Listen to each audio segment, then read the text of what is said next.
both men and women avoid saying what their desires are and being vulnerable. Often it's for different reasons. So for men, it could be he doesn't want to say what his weaknesses are. He doesn't talk about his feelings. He may not want to say that he desires something sexually that is taboo, right? So those are some of the vulnerabilities that men can avoid.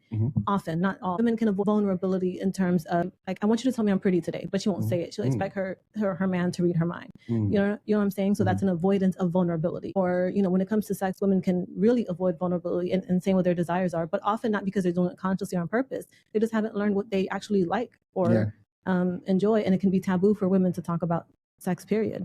So, like when we think about something like the Madonna whore complex, it's not only men that can believe in that. Sometimes women can fall into that trap too, where they think that I'm either innocent and, pristine and modest and humble, or I'm the that goes around, you know what I mean?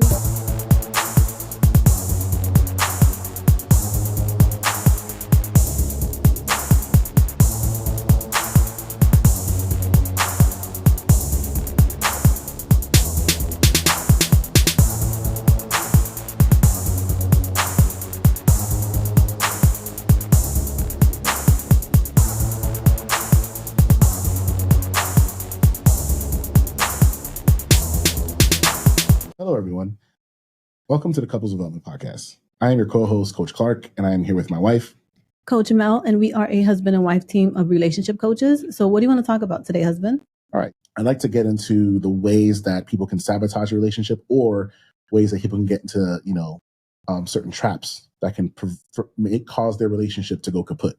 So, today I'd like to go focus on the 5 traps that can cause most relationships to fail.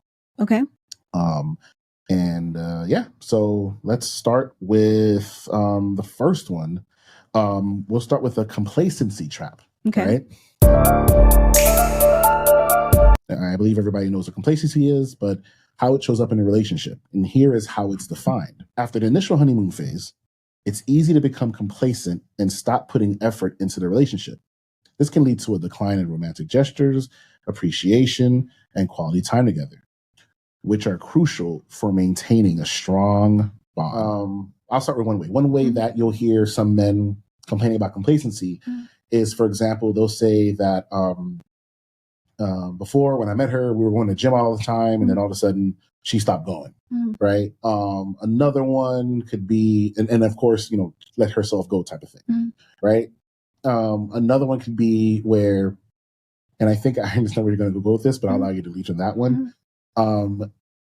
When she used to dress up for him, and when they went out and everything else, and now it's like she's wearing pajamas all the time, and she doesn't really have her hair done type of thing. So that's another way. Obviously, the one of the main ones men are going to complain about is, like there's a joke I saw where it said, lots of things can affect a woman's lots of things that a woman can eat can affect her libido. One of the main ones is wedding cake, right? And so that's another one. So a lot of guys feel like once they cross that threshold, that the frequency and passion, and quality of sex decreases as well. So I know I was talking for a while, but just kind of wanted to give you a brief overview in terms of complacency and from the male perspective and what they consider complacency and everything. So I understand what you're saying in terms of the complaints that men have about complacency in marriage. I think part of the issue is that society paints a very negative picture of marriage. So a lot of people go into marriage looking for the signs of what are the problems. Oh, they're kind of on the lookout for them. So that does relationships in general a huge disservice. I think that a lot of people are not very good at gauging the relationship health of their actual relationship. They do a lot of looking outside, of their relationship to figure out how healthy or happy they should be feeling in their relationship. And I think one of those includes how she dresses when she's home. Because the reason I say that is because there's a few things we would have to factor into that. Were they living together before they got married? If they were not living together before they got married, then of course he's going to see her dressed in her pajamas more often once they get married and they're living together. So is he able to recognize the difference between the amount of time they spent together prior to marriage and the amount of time they're spending together after marriage, and why she's, always in her pajamas or her sweats, when she's inside the house? And if he's able to remain realistic about that, then he might not view it as much of an offense, if that makes any sense. As far as the other thing that you mentioned about letting herself go, that's a tough one because, again, if we're talking about marriage and living together after marriage, when you're seeing your girlfriend before you get married, it's usually going to be because you're going to go on a date together. Or something like that, or you're going to spend the night together. So that's very different than expecting someone to be able to be dolled up and made up and dressed a certain way every single day that you see them when you're living together with that person. That's a lot of pressure to put on your partner. That's a lot of pressure to put on your relationship in general. As far as the third one that you mentioned with sex, that's a really complex one. Because again, society tells us that sex goes down once you get married. So people go into relationships waiting for it to happen. Like, oh, when is it going to happen? They're on the lookout for it. But there's a lot of things that can cause sex to go down. When we're talking about something like marriage, we're talking about a lifetime. So the idea that we can be with someone for a lifetime and not expect any libido shifts is unrealistic. It's just a really absurd thing to consider, because it doesn't just happen with women, it happens with men as well.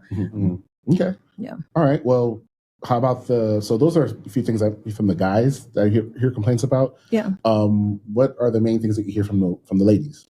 I think for women, it's mostly, he doesn't take me out anymore. That's a big one. That's pretty much, or he's not romantic. Like, those are the things that women tend to complain about in terms of complacency. Yeah.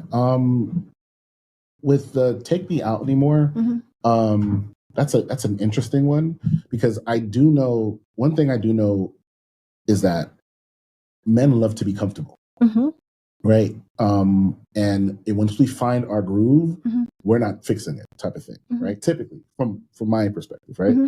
And one thing I know is that women cannot stand doing, they call it boring. They can't stand doing the same thing over and over. Yeah. And so I guess, would you say that the woman feels that the man not taking, giving the same effort to like take her places and do the romance and everything, is that indicative? Would she consider that being indicative of how he finds her, the attraction level he has for her, or how he still feels about her, or how do you want most women take that? I don't know if she would take it about how attracted he is to her.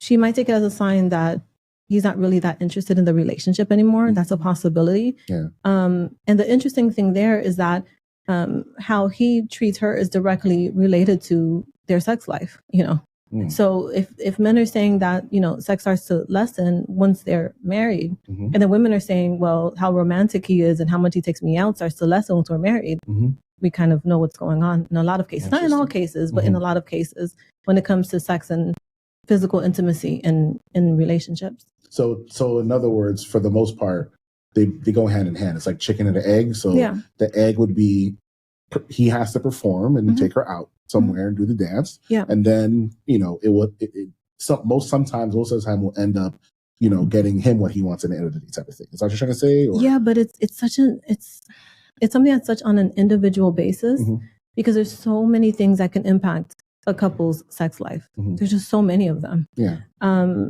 So for example, if we're talking about, first he has to, so this is the thing, right? When we're talking about something like sex and physical intimacy, the first thing that I would tell every man to do, if he is having a problem with the sex life in his relationship, is to first, take a good inventory of what beliefs he has about marriage. Take a good inventory of what beliefs he has about long-term relationships. Take a good inventory about the beliefs that he has about whether or not his partner or his wife is his enemy. The reason I say that is because often we can view our partners through the lens of these negative beliefs and project intentions onto our partner that just don't actually exist. So I would say that anytime a man is feeling like, oh my gosh, it's kicked in now, we're not having the sex, this is what people tell me about, this is what I was waiting for it, and here it is. First, pause and take an inventory about what negative beliefs might be impacting their relationship first. Does that make sense? Yeah, 100%. 100%. So got that. Now, do women complain about libido going down and sex going down as well? or not as much? Women complain more about romantic things, and they complain more about not enjoying it. So they don't really complain as much about the frequency as much as they do that they just don't enjoy it. That's a very common complaint for women. And the thing is, I can't blame men or women for that, because again, for too long, society made sex a male thing. You know, something that you do for men. It's something that men want. So I can't really blame men or women for that. But that's one of the big complaints for women. It's like, why do something that I don't even enjoy? Like, who craves doing something they don't enjoy? It's just not something that we do. Right. And so with that, I mean, because we're still in the complacency thing. Yeah. Again, the major one I think for men is like, she doesn't do it anymore. The major one for women is that he doesn't do he doesn't want to take me to do anything anymore. Yeah. So, you know, a man hearing that will hear, okay, take her to go do things, then I should get what I want. Yeah. But how often does it end up working that way? Because again, there are also other factors that can affect her libido. Because, okay, cool. She, you know, okay, he takes her to do whatever. She's in the mood and she doesn't like it. So now there's like another caveat per se. You know what I mean? So what happens there? He has to have a very good understanding of who his wife is. Because it's not all women that are going to say, sex has gone down because you don't take me out anymore. She can be much more of a homebody. She could be much more introverted. So he has to understand who his wife is. That's number one. Number two, again, he has to challenge those beliefs as to the beliefs that he had about marriage, right? And number three, before he tries to fix a sexual relationship in his marriage, he has to make sure that there aren't old wounds that they've caused each other that need healing first. Because if you have old wounds that damage that you've caused to each other, you can't ignore that and then go straight to trying to fix a sexual relationship. Because if she's in a position where she doesn't trust you, there's nothing that there isn't much that you're going to do that's going to put her in the mood, because she already doesn't trust you. Although, to be honest with you, there are studies that say that when relationships are rocky, couples tend to have more frequent sex because they use it as a way to mend their relationship. Like a Band-Aid, a Band-Aid. It doesn't ever work because they still end up, dissolving the relationship regardless. It probably makes it worse, because why don't I feel better after this? Right. So it is common for people to do that. It just doesn't work. But first, okay, like I said, again, there's three things he can do: challenge the beliefs that he has about marriage, make sure that he understands who his wife is, before he takes any advice about how to fix their sexual relationship. Number three, he needs to know if there's any old wounds that need to be healed in their relationship first before he goes and tries to fix their sexual relationship. Because he can take her to the most romantic, whatever, dinner or whatever it is, and she still not be in the mood at the end of the night because she might feel like she has to pretend that she's feeling something that she's not feeling. Okay, so in what ways? So, okay, guys are taking notes and they're doing this, right? Yeah. And so, two things. But even if he does that, can that actually have any sort of impact on her desire to want to be sexually intimate with him, though? Yeah, it's going to depend on what's causing her desire to go down. Is it an issue? Because this is the thing, right? Is it an issue that she no longer thinks about sex, no longer touches herself, therefore she just doesn't have the desire to do it at all with anybody? There's no fantasy that does it for her. There's no movie that does it for her. She doesn't have thoughts about it whatsoever. Or is it that she doesn't have desire for her man, period? Like, the thoughts are still there, the desire is still there, but there's something that's blocking her from taking that next step, into the bed with her particular partner.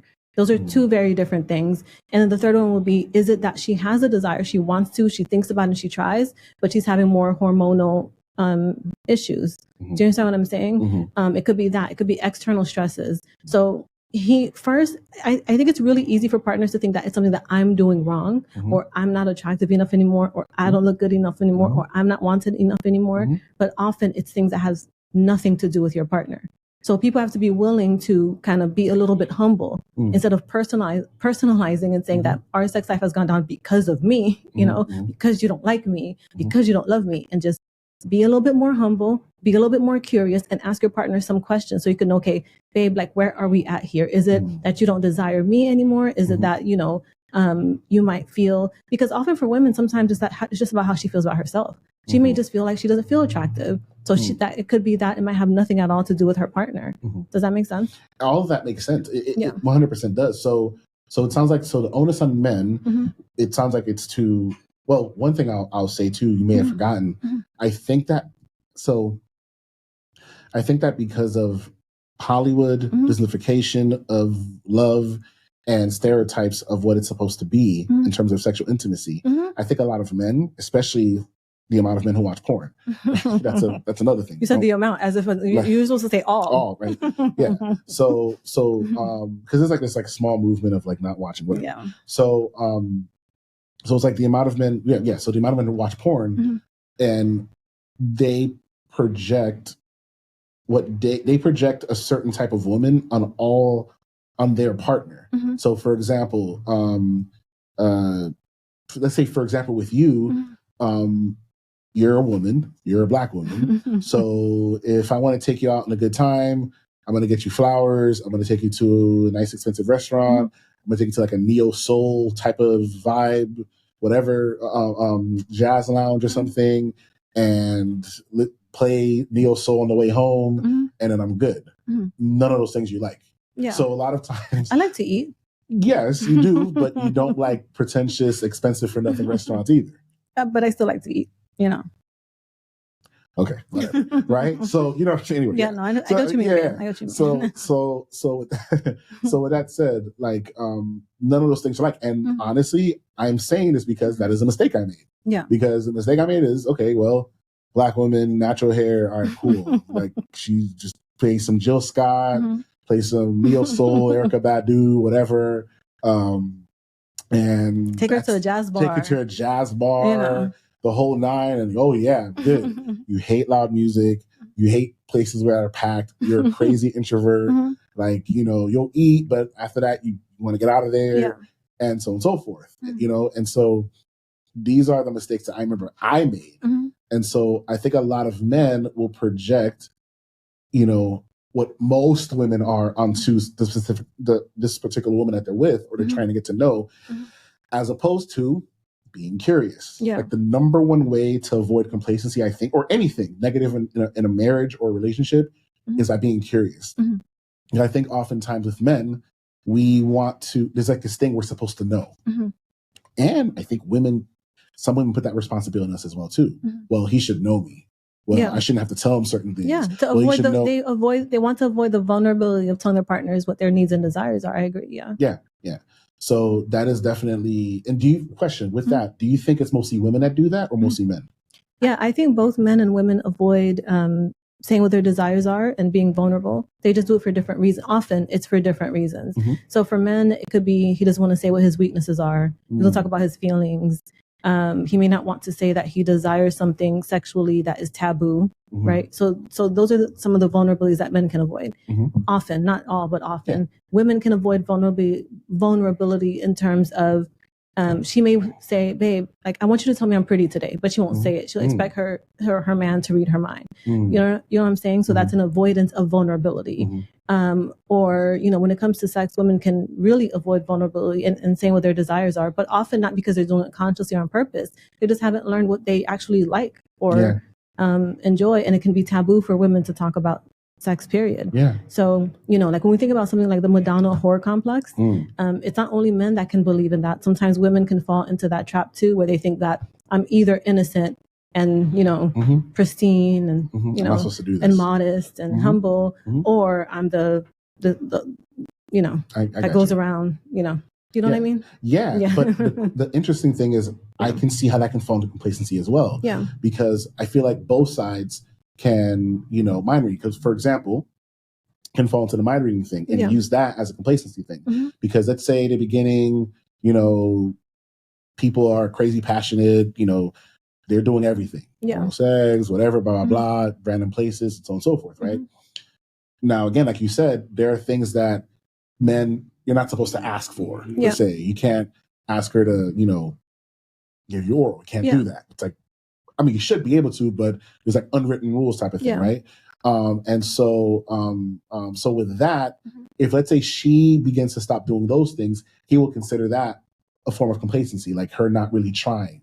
Go ahead. If she stops doing what things? Well, meaning like oral sex, like being, you know, the freaky stuff and everything, right? Okay. Like wearing, I don't know, Victoria's Secret stuff to bed, all that stuff. The stuff that basically, let's say he witnessed before. Yeah.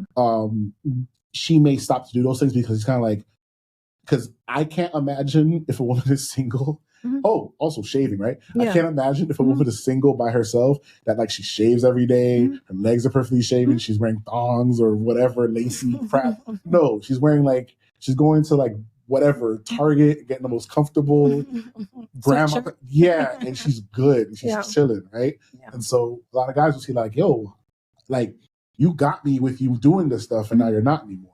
So you're being complacent. And then from the other end, the woman will be like, she didn't have to tell him to say she's pretty before. It would just be something he would do because man, it's like you're taught you have to do these things in order to catch her, right? Yeah. And so that's another, again, I'm just talking about the complacency thing. And what else is there? Yeah, and also like complimenting her, checking her out, like we were talking about it, like I think you said something, you know, in terms of like when women, what do women think about when they see their man or catch their man, you know, eyeing someone else? And a lot of men don't think they don't know, but what do women actually feel? Is it because they notice a beautiful woman or the disrespect? Like what goes on in a woman's mind? Well, I think the first thing that goes on through her mind is that it's disrespectful. You know, you should never turn and look at another person when you're out with your partner. That's just very disrespectful. That's number one. The second thing that they think about is, I think that, okay, so I'm going to backtrack here a little bit because society's done such a crappy job at getting people ready for long-term relationships, whether or not you actually get married or not, that it's just not even funny. Your parents. It's because, society. Parents, then society. Yeah, because the thing is that there's this idea that once you are in a long-term relationship or once you have a committed girlfriend or boyfriend or once you are husband and wife, that you should no longer lust after other people. And unfortunately, that's not reality. We've been sold this idea that the only way to make a long-term relationship last is by each partner gaslighting each other. It's like, pretend you don't see what you see, you don't hear what you hear, you don't think what you think. Like, we think that's the only way to make a relationship last, but that is actual nonsense. That's not true at all. The problem is that there are certain realities of life that can make us feel bad initially, but once we radically accept them, it makes us feel more secure and safer in our relationships. And accepting that our partners are going to lust after other people is one of those things.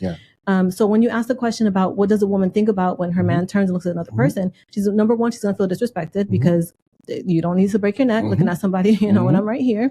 That's number one. Number two, sometimes she'll think about the men that look at her that way, you know, that when she's walking by and how another man is giving her the look that her man is currently giving another woman. So that can be hard for women as well. And the third one is when we're talking about something like lust, she can feel like, okay, you're looking at her like that, but I remember the last time you looked at me like that. So it's almost like she's thinking that you are lusting for someone else in a way that you haven't lusted for me in a very long time. Does that make sense? It does. Yeah. And there's the cycle. It's like, she doesn't feel you lust for her as much, and he doesn't feel you're doing the stuff, you know, to make him lust for you. You're not wearing the clothes anymore. You're not doing your makeup, your hair anymore. You're not keeping in shape anymore.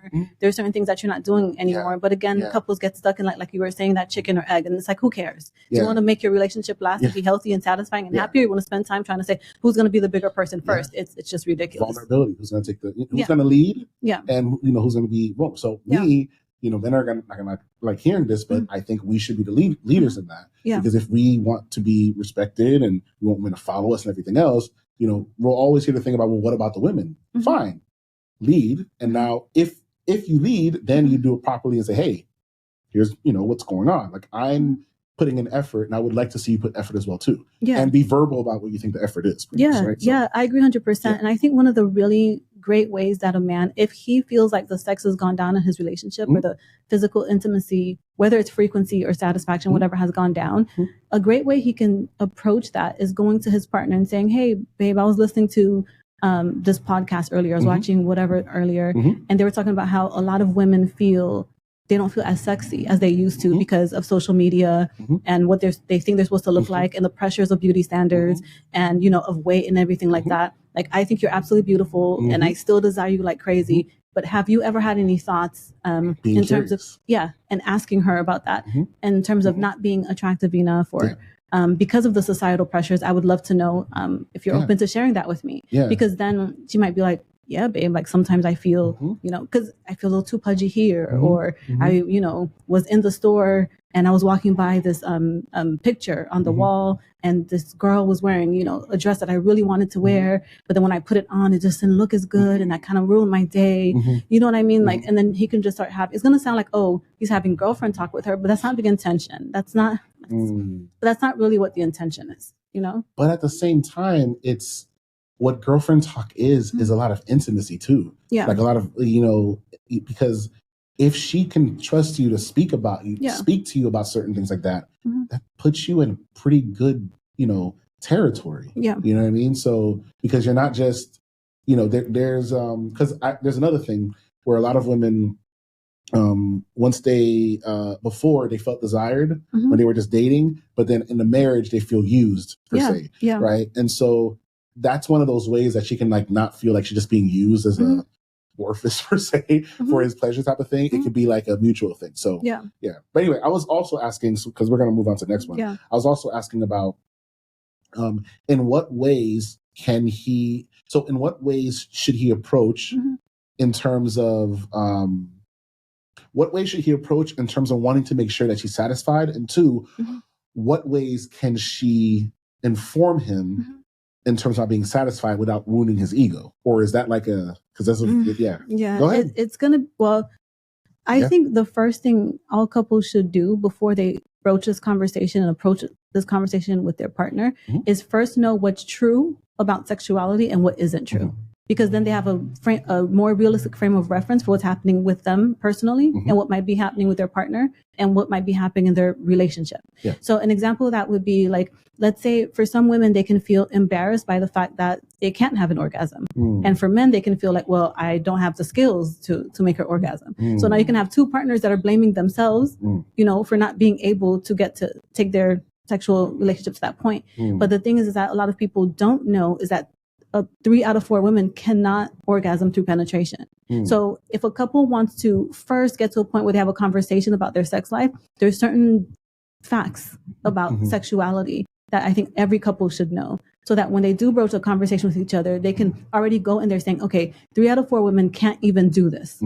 Right? So then you remove the pressure so that when they are being intimate, then neither one of them feels like it is required that they do something. She doesn't feel like it's required that I orgasm. He doesn't feel that it's required that I make her orgasm, and they can actually experience, enjoy that moment with each other, and it can be much more of an intimate moment. Does that make sense? It does. I can also go further and say, like, okay, if 1 out of 4 people, or if only 25% of women actually get to do this via penetration, well, how do the other ones, have orgasms? And if the other ones have orgasms by whatever other means, well, let's explore those things. Why does it have to be this in particular? Because again, I'm not sure what the numbers are. You can help me with that. Most women know how to give themselves an orgasm? That's a good question. I think 5 to 10% of women have never orgasm, period, through any means, whether it's penetrative or doing other things. Okay, so 95. Okay, so what 90% of women know how to give themselves an orgasm. Okay. So with that said, so there's this thing. Well, I'm not saying that 90% know how to give themselves.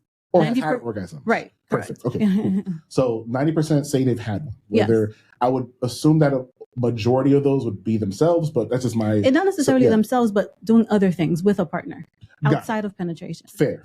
Right. So with that said, if 3 out of 4 say they don't get it penetrative. Yeah. Now, the force, I can the having to force that thing where, well, there's something, the man's gonna be like, there's something wrong with me, or she's gonna be like, there's something wrong with him, or both. Something wrong with me too.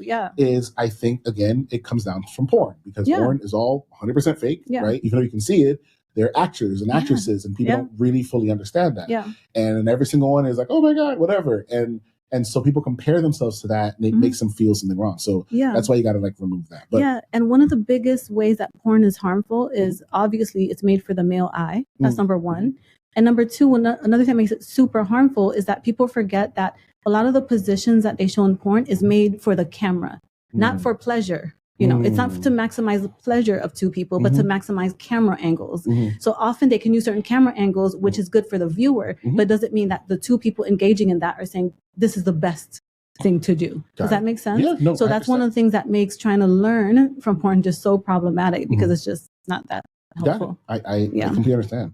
So anyway, so there's that. What was I going to say? So the men trying to, let's say a couple has a conversation. So the question I had for you initially was, how can she approach him without hurting his ego? That's a hard one because but it needs to be, because again, you're a sex coach, right? Yeah. So how could she approach him, right, in a way that doesn't hurt his ego, and how could he approach her, and without it being a thing where he's affected by it? Because again, men are always going to be able to, from my understanding, have an orgasm themselves. It's just mostly her. So I think the pressure of it being penetrative, is it more of a conversation that they need to have in terms of the things she likes? I know it's probably going to be in the being boring and not as, spontaneous. It's not as hot and everything. But again, do you want her to get off or no type of thing? You know what I mean? Does she want to know, like, go ahead. That's a really good question. I think one of the best ways, if a woman is comfortable being vulnerable herself about some of the issues that she's having personally in their sexual relationship, one of the best ways she can approach her man, because society, I can't say it's the male ego that's the problem. That's all society is doing. Like all of that, how men feel they're supposed to show up in the bedroom. That's all societal nonsense. And I can't blame men for that whatsoever. I would say that for women, if she is comfortable being vulnerable about her own sexual issues, approaching him in that way first and saying, hey, babe, there's some things that I'm a little worried about in our sex life, and saying, I kind of feel like, I put on 5 pounds and I'm a little pudgy here, and that makes me a little bit uncomfortable when laying in bed, and you touch certain areas. And she can approach a conversation that way. She can approach it like, hey, babe, I never shared this with you, but I recently just learned that for most women, they can't orgasm through penetration. And I've always felt ashamed and embarrassed by that within myself. I've never shared that with you. But when I heard this, it kind of made me a little bit hopeful that, we can change this. We can make this better. Maybe if she approaches him with her own sexual vulnerabilities, maybe that will kind of open the doorway for them to discuss some of his a little bit more gently, I guess. Yeah. Because that's a hard conversation for a man to have with his partner. Yeah. So for example, one of the worst ways for her to approach him is to be like, oh, I heard that most men last 7 to whatever minutes, or, like, don't do that. Don't approach him and saying that it's because he finishes too fast. Like that's just not going to be helpful. There are much kinder ways and much more respectful ways to approach your partner when it comes to the sexual issues you're having in your relationship. I guess you'll go over those in another video, I'm assuming. We can go deeper in another video. This one, not really. Not so deep. Okay. Yeah. All right. Not so deep. That's what she said. So let's get into some of the other traps into relationships, right? Because the whole, how the couple interacts, people don't just meet and bang each other. There are things that you have to do before they get there. So one of the things that can get people into a trap, another one, number 2, no particular order, but another one that can get people in a trap with unrealistic expectations. Yeah. So, expecting a partner to meet all your needs, fulfill every role, and always know what you want without communicating, that can lead to disappointment and frustration. It's vital to have realistic expectations and understand that your partner is human with their own needs and limitations. In terms of unrealistic expectations, what are some of the unrealistic expectations men think that women have when they're already in relationships or when they're already married? Okay, so unrealistic expectations that women have. Okay, so I don't think women truly understand what not all men are this type A, never stopping, grind, go get it, CEO, whatever on the move guy, right? Because the reason why I'm saying that is because I remember there was this couples therapy TV show we used to watch. I think it was on HBO, I believe. I'm not sure. And it was this couple, and this guy, the husband owned his own law firm, and his wife used to complain that he's not ambitious enough. Yeah. So, okay. So again, me as a black man, again, it just maybe, I don't know, but it's like, I've seen guys on, black men will graduate with their law degree and go on Instagram and be like, I'm the ish now, right? This guy doesn't have a law degree. He runs his own law firm. And she is always complaining that he's not ambitious enough. Okay. So what happens is that a lot of times men, men have a goal. And once they reach that goal, it's like they've won. Okay. And if that goal continues to pay off, they're just going to stay at that goal, right? So if a guy, I don't know, opens up a barbershop and it's a successful barbershop and it pays the bills and he has savings, he's going to not want to stress himself out more. Again, not all, because some men have that go, go, go, go, go. I gotta, run the world type of thing. And some are kind of like, oh, I'm successful at this. I am comfortable now, right? And then so a lot of women, I think their unrealistic expectation is that men won't get comfortable because they will, because they want to. Because the goal is, I need to get here and then I'm done. Again, I'm not saying there aren't men who they need to have 8 companies, 50,000 employees, and even then go to another country, do the same thing. I'm not saying that. But with that said, too, that man that she wants, because again, I understand women are attracted to ambition, everything else. How much time is that man spending with you? So that's another thing. So that is one of them. I'll go on to one more. Can I say something really quick about that? That case that you were talking about with the man who owns the law firm and his wife felt like he was not ambitious enough. I don't know the full story, but it kind of sounds like they started out their relationship with a values misalignment. So it seems like one of those cases where she knew that he wasn't that ambitious, but thought that maybe after marriage, maybe she thought that she could, that's why it's very dangerous and problematic. People say, well, women can use their feminine wiles, and get a man to do whatever, she wants him to. That's not really true. And we need to really stop pushing that narrative because it isn't true. And it's toxic to the health of a lot of relationships. Yeah. It's, I get that. It's like, that's an unrealistic expectation there. Yeah. Which basically is, I can change him. Yeah. I can fix him. Yeah, but that's why that narrative, when we say a smart woman can get a man to do anything, that's why it's toxic. Because it's basically saying a smart woman can change any man, and that is not reality, and that is not true at all. Yeah. It's a very toxic thing to say. Yeah, no, I would agree. So that's that one. What's another? Having an unrealistic. Okay, here's a big one, and this is gonna suck, but it is what it is. It's like, what do you want, right? Well, I'll find one that is. Okay, good luck. Go. I mean, there's a reason why you're so single. There's a reason why he's still single. He has unrealistic expectations. He wants a woman who also pays half the bills while also cleaning and cooking and this and that and the other. Good luck with that, bro. And then she wants a guy who, is home, and she wants a guy who's home, when she's home while running $3 million businesses. Like, good luck with that, sis. You know what I mean? And a good father and being there for the kids and never missing a recital. Like, how it's just, right? So I think maybe because too much Cosby, right? Because, Bill Cosby was a doctor, OBGYN, for God's sakes, delivering babies. They're never home. And his wife was a lawyer. But for some reason, they were at the crib all the time. I don't know how. I think it's just too much social media. People lie a lot on social media, and people think and the rest of us, buy into it. Yeah. I think it's a lot of that. Yeah. And so, that the unrealistic expectation there is you're going to be able to get, that's what I was going to say. The unrealistic expectation is that he's going to eventually understand and learn how to open up. Unfortunately, this is not something that we're equipped. And what I'm hearing from the comments is, well, it's not a woman's job to teach. It isn't. Yeah. But the thing is, you said yes to this man, and you knew this man did not have these qualities. So he's not just come from the from the ether.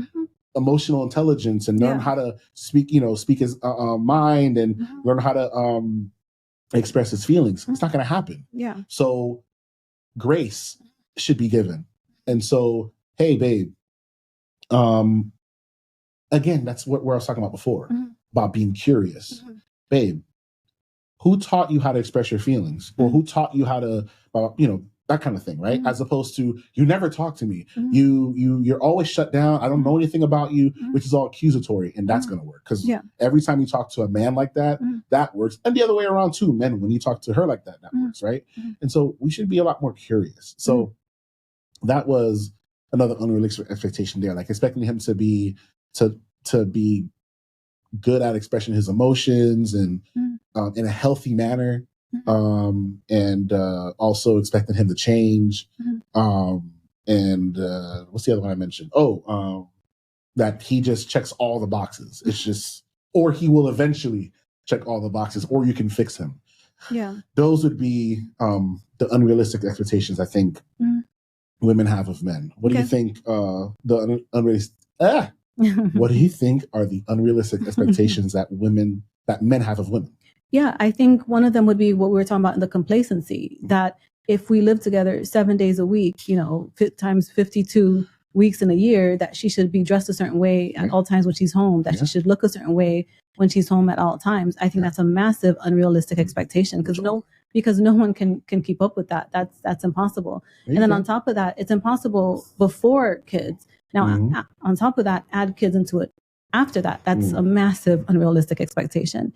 So I think that it's helpful if men can see, gauge whether or not she cares about keeping herself up for him or not based on how their relationship started, meaning how much time did they spend together and how many of those times did he see her all dolled up and made up, you know what I mean? And then comparing that to the relationship, what stresses are added to her life now that weren't there before when we were first together before marriage. It's just important that he kind of views their relationship in that way versus going straight to, oh, she's doing this on purpose. She just let herself go. She doesn't care anymore. Now, I'm not saying that women should not take care of themselves, but a man can never know the amount of time, pressure, and effort it can take into a woman to get dressed and to get ready. He can't really experience that. So for him, something that seems so simple, why can't you just do it? Why can't you just do it? Can take her a lot of more time and effort than he's aware of. So him having that expectation that she's going to maintain this day in and day out is extremely unrealistic. Yeah. And on top of that, it comes down to, babe, are you attracted to me or are you attracted to this facade that I put on every now and then when we're going to go out somewhere? That's another thing too. Which a lot of men complain about the whole makeup thing. Yeah. I'm going to tie in again about curiosity. Yeah. And I think it's something that couples don't do. Yeah. Because the problem is, again, we all have these rectangles that we take everywhere with us. We can look and talk to everyone in the world with, right? That set up these expectations, right? And so, for example, right? Instead of I don't know how you can expect me to be all dolled up 7 days a week, A lot of men will take that as dismissive. Like, well, I guess the things I want doesn't matter. Here's my question. Would it be wrong if that woman goes and says, babe, listen, I just got home from work, the kids, blah, blah, blah. Look, I want to look good for you, but I cannot maintain this 7 days a week. Is there anything else? What other ways do you like me to look that's a turn on for you? Or what other ways, can I, without doing the whole glam squad thing, that I can still, that you see me in a way that, gets you there, turns you on and everything. And I think that's a moment where they can bond and they can understand each other. Can you be like, babe, you just tying your hair in a ponytail or putting your hair up and just wearing one of my shirts, that drives me nuts, or that drives me crazy. Or you just wearing, what? And then it can be like, okay, and then she can, still be comfortable, right? And, while making him feel heard, and because she's still trying, that's clearly not complacency. So it's like, well, you have a crazy, it's not an unrealistic expectation, and it's not complacency. So that's like a solution there, right? I hear what you're saying, but I think that's a lot of women's baseline is hair tied up, no makeup, big t-shirt, or a sweatshirt. I think that's a baseline for a lot of us when we're at home, No. Yeah. I mean, again, because sometimes, again, when you watch TV, whatever, women have the muumuus on, or like the long dress things on, or whatever, or sometimes we'll have like pajama pants on, and big oversized sweaters and everything else. Again, all I'm saying is again, that's just one way about being curious. Like, hey, babe, listen, I want to please you, right? I want my man to be happy. But I want to be realistic about it as well too. I can't do this every day. I can't do this every night. Once when we're home, or maybe I don't take my makeup off at work, and when I come home from work and everything, I could put on the Vicky, secret thing every that once ain't in a gonna blue happen moon. after work. I know. I'm just saying. But I can't. Yeah, no, it's fine. But again, compromise. I can't promise you this, babe. But you know what? I love the fact that you love how my thighs look. I love the fact that you love how my butt looks. I love the fact that you love how my body looks. And you know what? I want to please you. So this is the best I can do. Will you give me that grace? Will you accept this? I don't see a guy saying, yeah, nah, I need you to put this on or whatever. I just don't see it. I know you don't see it, but it happens. And the reason it happens is because people are stuck scrolling through social media. So the problem is, this is part of the problem. I understand what you're saying, but when people are there scrolling through social media, when a man is there scrolling through social media and looking at certain pictures all day, pictures that took her 50 shots to even get one right, perfect angle, perfect filter, perfect makeup, perfect hair done, perfect this, perfect that. And unfortunately, that man has to be mature enough to understand that woman that when he's going through social media, she is working. You understand what I'm saying? That's her job. She is modeling. That's her job. She is working. She didn't just wake up, day in, day out inside her household, and she's just always posed, walking around at the perfect angle. Like, that's not what's happening. She is working, and her job is to model and do and influence and whatever. And if he doesn't use that and compare his partner to that, just to act as if his partner is doing something to him on purpose, then he can have that conversation with his wife or his girlfriend. But if he takes it as, oh, how come this other person is doing it, without realizing that you don't live in this person's house, you don't know what this person is doing day in and day out. You're right. It's just you're ridiculous. You're 100% correct. Really I was just saying that, from, because it's about compromise. It's like, you give something, you give something, not to get in return. That's just the rules. It's not, what are you giving me? What are you giving me? It's you give, and that's it, without expecting anything in return, because everyone feels full. And you guys, it's almost like, the Gottman method, where they're talking about a imaginary pot of gold, where, every day you're just imagining you're depositing, gold nugget into their pot of gold, and you never want it to go empty. And what I mean by going empty is where you're doing something that pisses them off, or, doing loving things. So again, that was one thing. Can I say something real quick? Yeah. I think part of the issue too is that when you're saying, if he says, okay, I like it when you wear my t-shirt or whatever. Part of the issue is that, and this is going to be very hard for women to navigate, and this is a complaint that a lot of married women have, is that, when she does put on, his t-shirt, he says, oh, baby, I like it when you do that. She puts on his t-shirt, after work, she washes her face, takes off her makeup, takes a shower, puts on his t-shirt, puts on a scent that he likes, all of that. Part of the issue is something that women complain about often when they're in long-term or committed relationships is that, I want to do those things for him, but sometimes what relaxes me is cuddling with him or spending time with him. But once I do those things, then he thinks that we're going to have sex at the end of the day. And she's like, but I can't, I'm not in the mood to take it that far. I'm just trying to relax and be intimate with you. And then what happens often when men can think that, oh, well, why did you do that then if we're going to do anything? And, that can be cause problems for couples. But it is still an unrealistic expectation that a man expects a woman to look a certain way, more often than not, because we do live life. Like, I mean, it's now the only thing is that, does that mean that she should not remain attractive to her partner? No, I don't think that at all. But there's a difference between remaining attractive to your partner and doing things that are, artificial, and doing artificial things. There's a difference between remaining attractive, like taking care of yourself and your weight and things like that. And then there's artificial things, like put on a specific lingerie or do your makeup a specific way. These are artificial things that sometimes people can ask for, and they don't realize that, what the hell did people do before these things were invented? Were men walking around feeling like, oh, these women, they don't care about you. Think about how they look. Probably not. I don't know. I think that our view of beauty has become completely distorted. That's what I'm saying. Yeah. I think we're going to have to end up doing this in like 2 parts, if not 3, because I'm going to ask you another question that is probably going to go down even further. So I can see men, and this is going to sound bad, but whatever. Let's be real. You know how you just said she's going to put on his favorite set. She's going to put on whatever shirt. She's going to whatever, take a shower, be all soft, whatever. And she's going to want to cuddle on him and everything else. Now, I don't know about other men, but I know that when you do that, and you're cuddling on me and your thighs on me and everything else, nature's going to take its course. Yeah. And it's going to make me think things. Okay. So now I cannot stop myself. Yeah, you don't have to. Right. Yeah. Right. Yeah. But, but you're smelling good. Okay. Your skin is soft.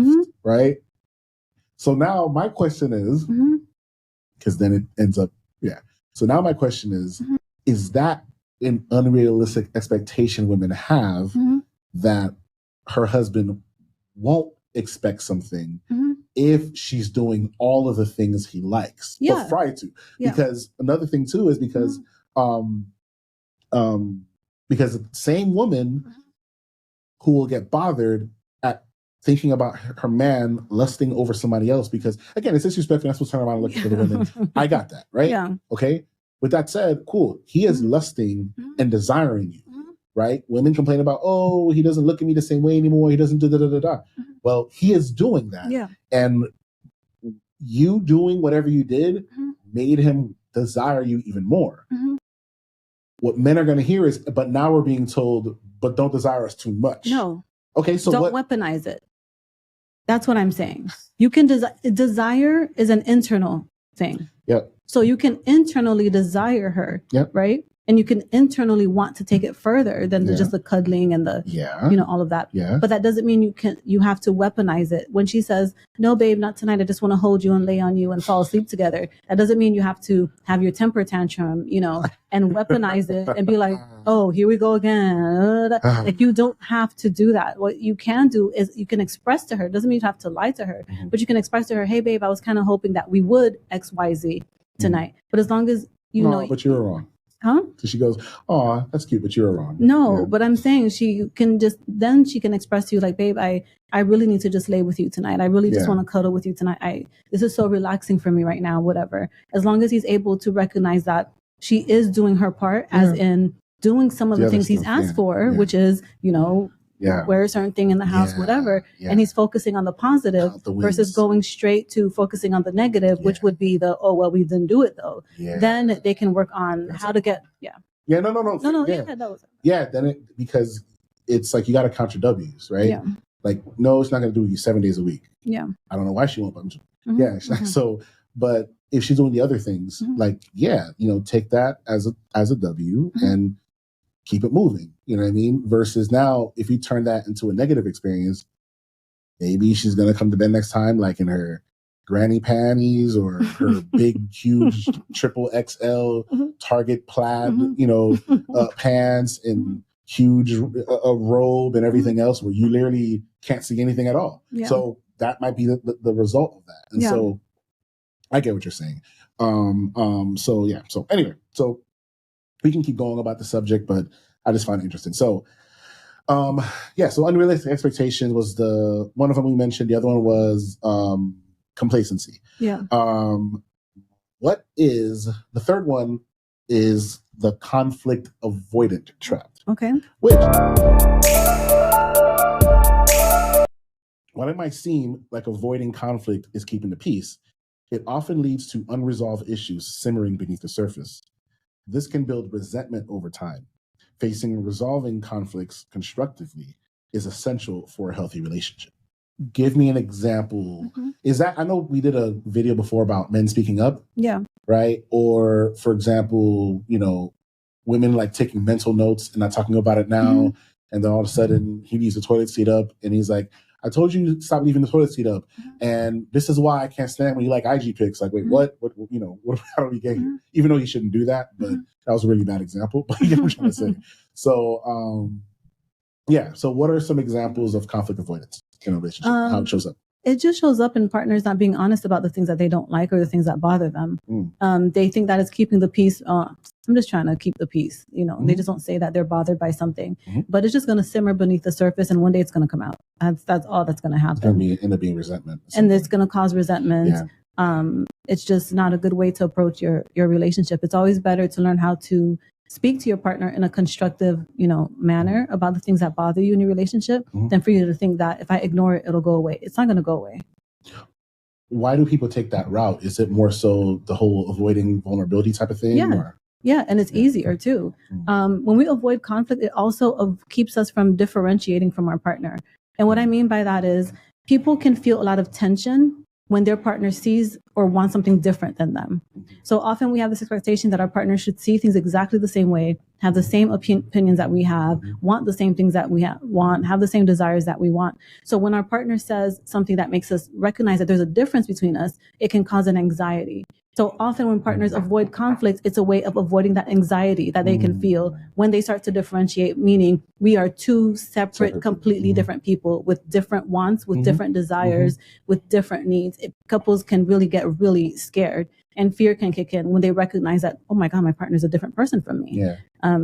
Did I answer your question? When that whole reality check of the whole Disneyfication of love is not real type of thing. When it starts to when that starts to go away, and our partner tries to show us who they really are, like the parts of themselves that we probably have not seen yet, it can make us feel afraid and scared, and think that there's something wrong with our relationship or that our bond is dissolving. But what's really actually happening is we're allowing our partner to really love us for who we are and to really choose us. But sometimes people think that just staying like this, like we're the same, we do the same things, we think the same things, we want the same things, is the only way to maintain love in a relationship. So often couples who avoid conflict think that they're maintaining their bond, but what they're actually doing is just breeding resentment internally. That's all that's really happening. And later on, it'll boil over and, Got it. Okay. So whatever. In other words, this is another thing. Do you think that going to bed angry, I know it's a myth, by the way, go to bed angry because you will not wake up angry. Unless you're a weirdo. No, you might. I mean, I don't know if you just wake up and... No, you might, but it doesn't matter. You might, but it's just better to go to bed angry. If you're angry and you can't resolve it in the moment, just don't cause more harm to your relationship. Go to bed angry. And then choose a time when you both are going to come back to the table in a calm manner and discuss whatever it is that you were bothered by. What would be the difference between what you just described and avoiding conflict? What do you mean? So what you just described is, let's say people are, they're not coming to a resolution. And they're like, they just, you know what, let's just table this and talk about this tomorrow. Are they avoiding conflict there as well or no? They're only avoiding if they never come back to it. So thinking that it's kind of like that expression that says time heals all wounds. That's avoidance. So I understand the logic behind it, that the more time passes, we don't feel as bad about something. But in a way, it's like avoiding what we're actually feeling. It's avoiding the pain. And eventually it's going to come out. It's going to impact your life in different ways. And in relationships, it's the same thing. So avoiding conflict means you just, let's just have sex and pretend like we didn't see this, or this didn't happen. We didn't get mad at each other, or let's just go do something together. This is all avoidance, conflict avoidance things. But if we get into, we have a little argument, and we go to sleep angry, as long as when we wake up the next day, we say, hey, what's a good time for you to come back to this topic, and we're going to talk about it. And that's not avoiding the conflict. That's a little bit different. Gotcha. Okay. All right. So let's move on to the next one, which we will call the comparison trap. Comparing your relationship to others, especially through the lens of social media, it can create discontent and a sense of inadequacy. Every relationship is unique, and its value shouldn't be measured against an external, often idealized standard. That's a big one. We can really struggle with a comparison trap. I feel like, honestly, I don't know how much time I need to spend on this because it's like self-explanatory. J. Cole has a good song, it's called Love Yours, where the chorus says no such thing as a life that's better than yours. And the number one, everyone, especially Instagram, everyone goes on these apps and they look at, or they'll go to YouTube Shorts and they'll see these couples doing the pranks together and I made my husband do this, I made my wife do that, and oh my God, we're vacationing together. And literally that is all they see. And they think, wow, when was the last time my man took me out? Or when was the last time my wife cooked for me? Or when was the last time my man did romantic, and they'll just keep doing that. And they'll bring it into the relationship because they are viewing someone else's highlight reel and thinking that is their entire life. And they know that they have bills, they have kids, they have rent, they have mortgage, they have car, they have this, they have life, right? And they don't have that. And it's like, what? Well, that looks like happiness. I want that. Why am I not getting that? I deserve that. You are not giving. Now it then becomes, you are not giving me this. And maybe you aren't it. And then that kind of like brings the whole thing in. Did I just kind of like describe the entire thing there? Or? It's people, we can really, really struggle with the comparison trap. And what makes it really irritating is that all of us know we shouldn't do it. We all know we shouldn't do it. We all know it's useless. We all know it's pointless. We all know that we don't know these people's life stories, you know, day in and day out, but we just can't stop. You know, once we see a couple reacting a certain way with each other, it's just, the mind just goes straight to all the negatives in our relationship. It's a hard one to stop. It just honestly is. But either way, it's still a trap. It's just going to do more harm to your relationship than any good. So. Yeah, 100%. Yeah. I would have to agree. So yeah, it's almost like when a couple may see another couple just like them, but they won't say, "Oh my God, we're just like that." It'll be like they'll look for the ways that they're different in a negative way and focus on that and, you know, maximize that or something like that, if you will. And I think it's helpful for, instead of saying we're just like this couple, I think it's helpful to say that, oh, we do this behavior in our relationship too. That stops you from idealizing this couple. It allows you to see that, oh, we do this, you know, like for example, this couple does what do you want to eat? I don't know. What do you want to eat? We can say that we do this behavior too, to isolate the behavior versus just idealizing this couple and saying their life is perfect and they're so happy and oh my God, they love each other so much.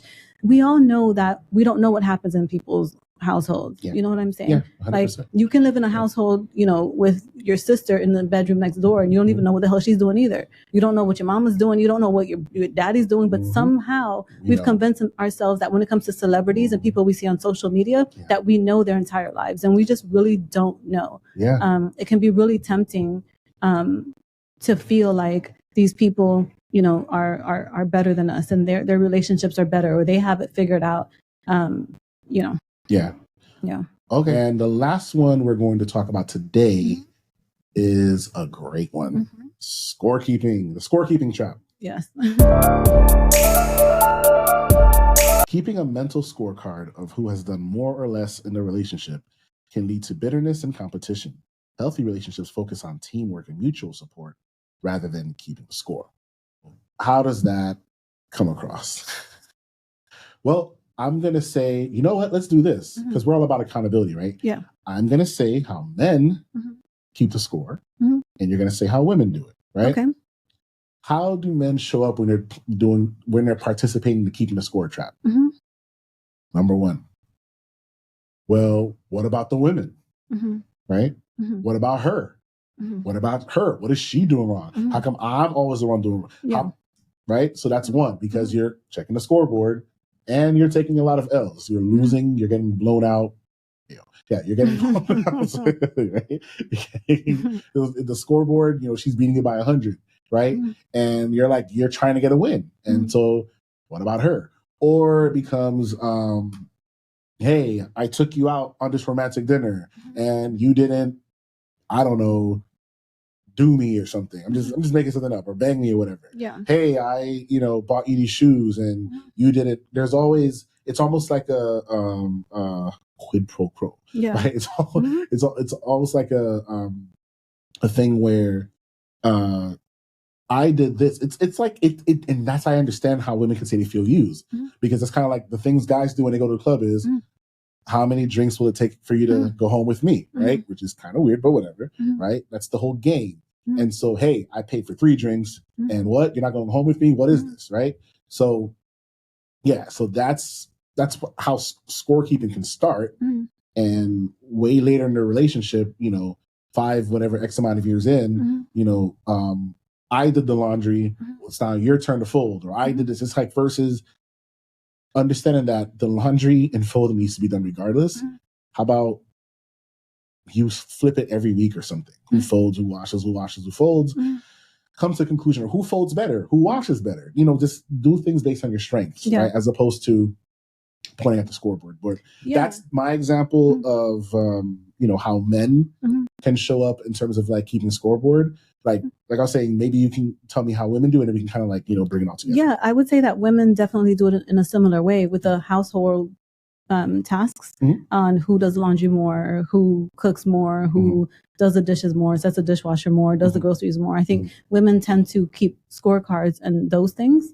But I will also say that there's something that I think men are known for keeping scorecard for, and that would be for who initiates sex more.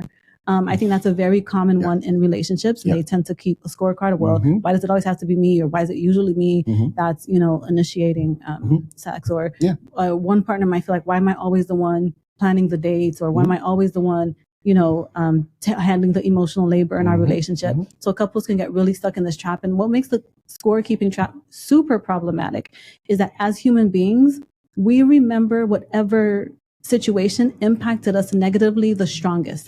So it's a very subjective thing. So even though you think you're keeping score accurately, if you're not negatively heavily impacted by something emotionally, you may not even realize that your score is all off and all wrong. 100%. Do you understand what I'm saying? So it's just useless. 100%. You understand what I'm saying? I do. Because if something didn't negatively impact you, you're less likely to remember it than I am. Correct. If something did, and vice versa. Does that make sense? Yes. Yeah. Which is why I'm going to repeat again. Yeah.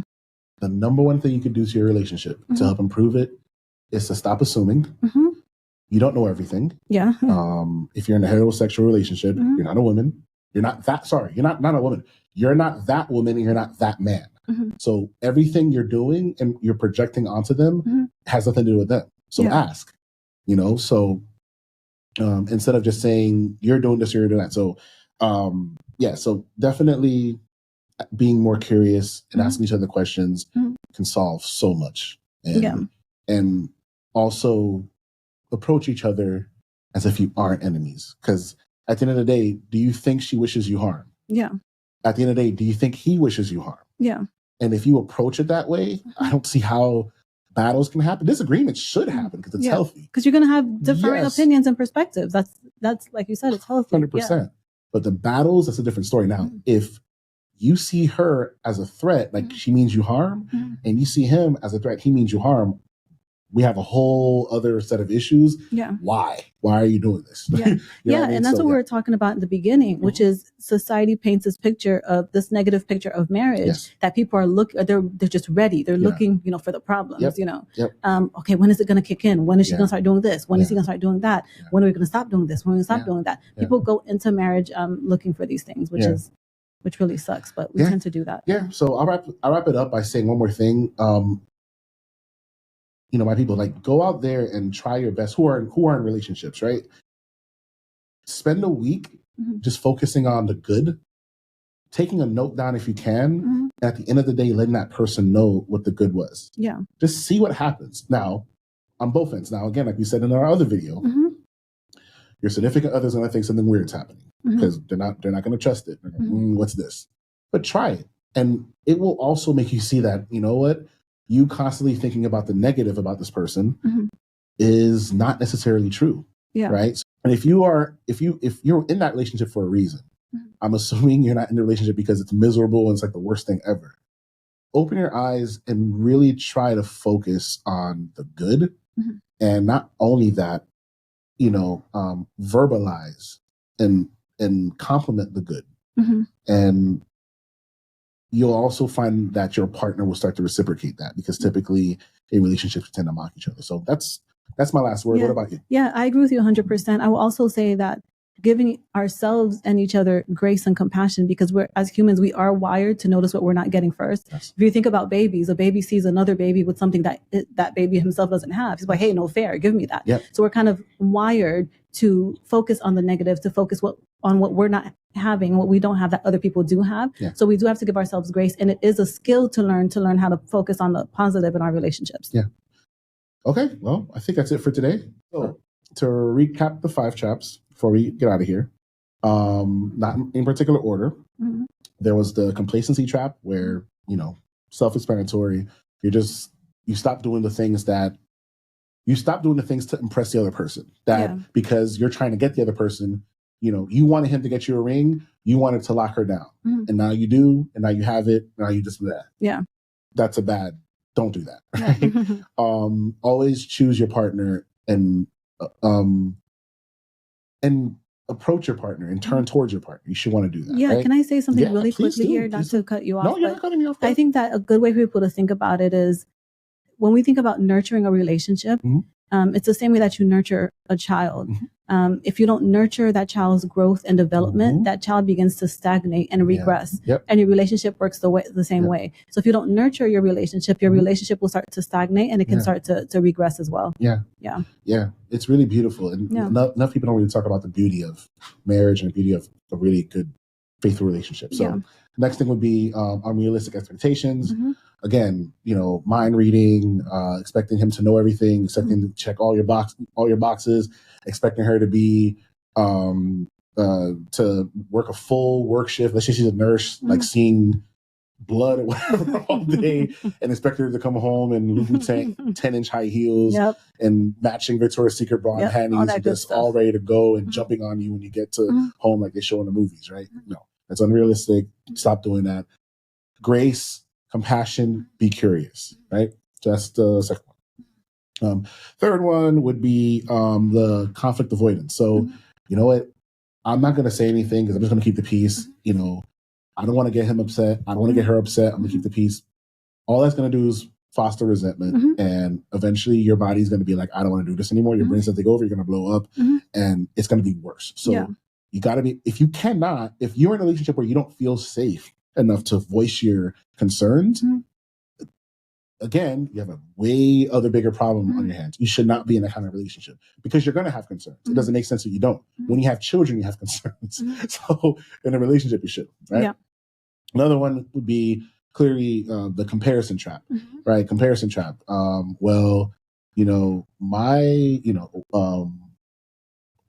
woman telling, her man, well, my best friend's man took her to Paris and Italy back on a private jet. What are you doing? Type of thing, right? It's kind of like, well, I mean, damn, maybe he might want a poly relationship. You might want to ask him if he can, versus her just saying, hey, babe, I'd love to go to Paris one day. Do you think we could make that happen? That's very different.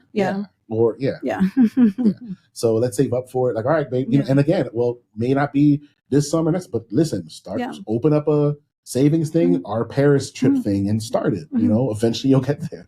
Right. That's another thing. And then the last one would be the scoreboard trap. Well, I did this. What about you? Playing whataboutisms. What about this? So everyone take personal accountability as to what you're bringing into your relationship and what you're pouring into a relationship, as opposed to what you're not getting because of what you did or doing things in order to receive. That's just a recipe for disaster. And when you focus on changing your own behavior, the beautiful thing there is that usually your partner's behavior changes as well. Correct. Because interpersonal reaction is just an interplay off of each person's behaviors and actions. So 100%. And men, this is a perfect opportunity where you guys can lead, and she can see you leading, and she's going to notice that, damn, he's being positive about a relationship. He's whatever. She's going to want to catch up. And so that's that. You don't want to compete on who outdoes the other in terms of like housework, but you want to compete on who can love each other the best, who can fill each other's cups the most. That's a healthy competition to have. So so that's it for this week. Thank you guys for joining us on the Couples Development Podcast. If you heard something you like, please leave us a comment at the bottom, and we're just trying to give as many tips as we can. So if you feel like you know someone who can use this information, forward it over to them. Share, click the share button. Let them participate and discuss it. And if you don't mind, hit subscribe. It really does help us a lot because we're trying to reach as many people as possible. There's enough content out there that promotes division and hatred of the sexes. And we know social media isn't real. We hope that we're giving you guys some good content. We like to hear from you guys. So until next week, see you later. Bye-bye.